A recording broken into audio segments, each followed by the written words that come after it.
Hello friends, you are welcome to my channel study with Aarti Gupta. आज इस video में हम लोग एक बहुत ही अच्छी पोयम पढ़ेंगे जिसका टाइटल है गॉब्लिन मार्केट। इस पोयम को लिखा था क्रिस्टीना रोसेटी ने, जो कि डीजे रोसेटी की सिस्टर हैं। डीजे रोसेटी आप जानते होंगे प्री राफेलाइट मूवमेंट के सबसे इम्पॉर्टेंट फिगर हैं। ये पोयम लिखी गई थी 1859 में, जबकि ये पब्लिश हुई थी 1862 में। फ्रेंड्स, इस पोयम में हम लोग दो सिस्टर्स के बारे में देखेंगे, Lizzie and Laura. Most important है ये पोयम।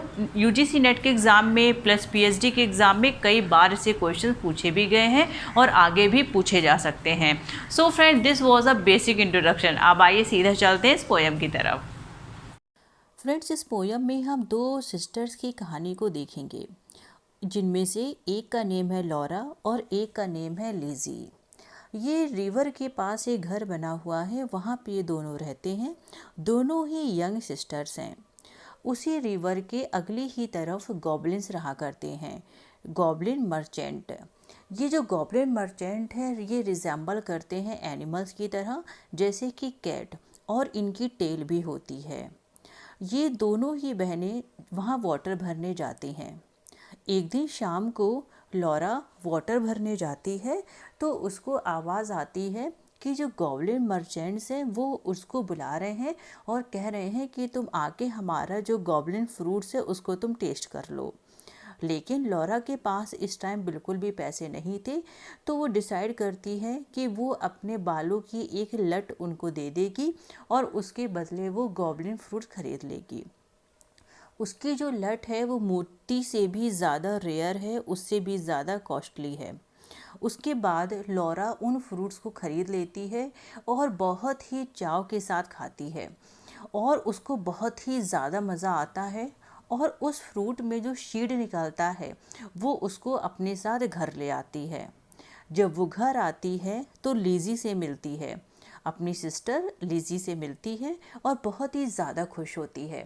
लिजी को जैसे ही पता चलता है कि इसने ये फ्रूट खाया है तो वो थोड़ा सा अपसेट हो जाती है और वो लॉरा को याद दिलाती है एक दूसरी लड़की जिनी के बारे में और कहती है कि तुमने वो फ्रूट क्यों खाया, क्या तुम उस जिनी के बारे में भूल गई हो जिसने उसको फ्रूट को खाया था और उसके बाद उसकी डेथ हो गई थी और उसकी जो ग्रेव यार्ड थी, उसकी जो कब्र थी, उसके ऊपर एक भी ग्रास नहीं आई थी।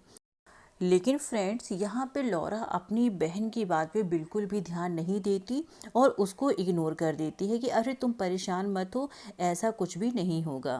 और ये अपने मन में ही प्लानिंग करती है कि कल जब मैं जाऊंगी ना तो मैं और फ्रूट्स लेके आऊंगी, अपनी सिस्टर लिजी के लिए भी लेके आऊंगी।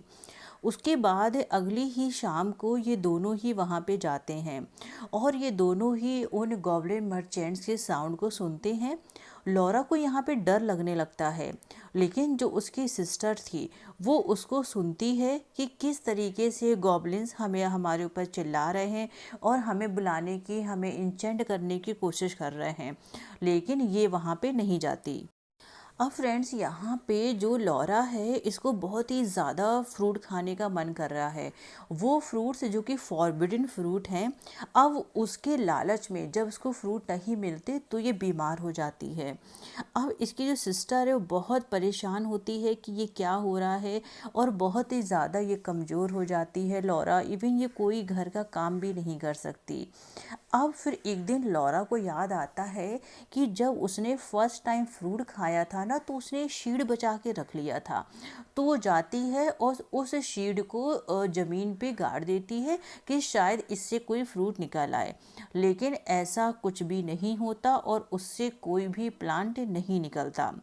अब फ्रेंड्स, ऐसे ही महीनों बीत जाते हैं और अब इसकी सिस्टर लिजी ने ये रियलाइज़ कर लिया है कि अगर इसको फ्रूट नहीं मिला, अगर लॉरा को खाने के लिए फ्रूट नहीं दिया गया तो इसकी डेथ हो जाएगी, क्योंकि वो डेथ के बहुत ही ज़्यादा करीब है। अब लिजी सोचती है कि मैं इस प्रॉब्लम को कैसे शॉर्ट आउट करूं। तो उसको लगता है कि अगर मैं फ्रूट खा ले लूँ और अगर मैं इसको खिला दूँ तो ये ठीक हो जाएगी। तो वो इस सिल्वर पेनी अपने घर से लेती है और जाती है वहाँ रिवर के पास और उन गॉब्लिन से मिलती है। उन गॉब्लिन्स ने इनको इनवाइट किया था कि तुम आओ और हमारे साथ डिनर करो आके। लेकिन जब ये वहाँ पहुँचती है तो जो गॉब्लिन्स मर्चेंट थे उन्होंने ये रियलाइज़ किया कि ये फ्रूट नहीं खाएगी, बल्कि ये हमसे फ्रूट खरीदना चाहती है। तो ये उसके साथ ना बहुत ज़बरदस्ती करते हैं लिज़ी के साथ, और उसको ज़बरदस्ती उसका जो फॉरबिडन फ्रूट का जो पल्प होता है उसको ज़बरदस्ती खिलाने की कोशिश करते हैं। लिज़ी जो कि सारी चीज़ें समझती थी कि इस फ्रूट को खाने से क्या क्या होगा, वो पूरी तरीके से उनकी ज़बरदस्ती की वजह से उन फ्रूट से पूरी तरीके से भीग जाती है उसके रस से। लेकिन वो उसको बिल्कुल भी अपने गले के अंदर नहीं करती, वो सिर्फ उसके मुंह में ही था, लेकिन उसने उसको अंदर नहीं जाने दिया था। और उसके बाद वो वैसी ही भीगी हुई वहाँ से घर आती है। जब घर दौड़ के आती है तो वो लॉरा को वो जो पल्प होता है उसकी बॉडी में लगा हुआ वो लॉरा को खिला देती है। उसके बाद लॉरा सेटिस्फाई हो जाती है और धीरे धीरे धीरे धीरे करके लॉरा की जो कंडीशन है वो सही हो जाती है, वो रिकवर हो जाती है। अब अगले ही दिन हम देखते हैं कि जो लॉरा है वो पूरी तरीके से फुली रिकवर हो गई है। और जब इस पोयम का जो लास्ट स्टेंजा है वो हमें ये बताता है कि किस तरीके से लॉरा और लिज़ी हमेशा साथ में रहेंगे, और वो अपने बच्चों को भी बताएंगे उन मर्चेंट्स, उन गॉब्लिन मर्चेंट्स के एविल्स के बारे में और सिस्टर्स के लव बॉन्ड के बारे में, कि देखो हम दोनों एक दूसरे को कितना प्यार करते हैं और किस तरीके से हम दोनों हमेशा एक दूसरे के साथ रहते हैं और परेशानी में भी साथ में रहते हैं। और यहाँ पे पोयम फिनिश हो जाती है। तो आई एम श्योर कि आपको समझ में आया होगा। आप मुझे कमेंट करके ये ज़रूर बताइए कि इन दोनों ही सिस्टर्स में आपको ज़्यादा इंटेलिजेंट कौन लगता है, लॉरा या फिर लिज़ी।